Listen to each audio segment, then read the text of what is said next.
Ndugu mtazamaji na msikilizaji wa YouTube channel yangu, naitwa Dr. Kahibi Bernard, daktari bingwa wa uzazi na kizazi.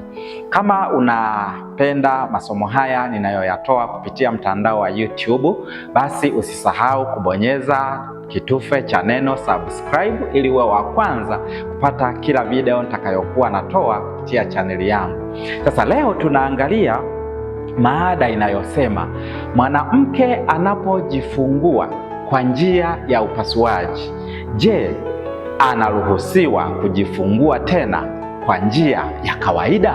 Moja ya njia zinazotumika kwenye swala zima la kumpata mtoto ni njia mbili. Njia ya kwanza ni pamoja na kujifungua kwa kawaida, na njia ya pili ni ya kujifungua kwa njia ya upasuaji.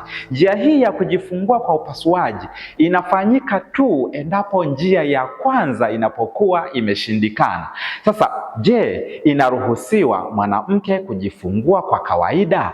Ni kweli kabisa, mwanamke anapojifungua kwa njia ya operation kwa upasuaji wa kwanza, anaruhusiwa kujaribu kujifungua kwa njia ya kawaida, lakini kuna vigezo kadhaa ambazo mwanamke huyu anapaswa avitimize kabla ya kuruhusiwa kujaribu kujifungua kwa kawaida, ili hali ana kovu la kwanza. Sasa ili uvijue vigezo hivi, endelea kunifuatilia kwenye YouTube channel yangu, subscribe, gonga like, comment, na video itakayokuja tutajifunza kwa undani ni vigezo vipi ambavyo mwanamke akivikidhi basi madaktari watamwambia jifungue kwa njia ya kawaida. Asante sana kwa kunisikiliza, karibu tena.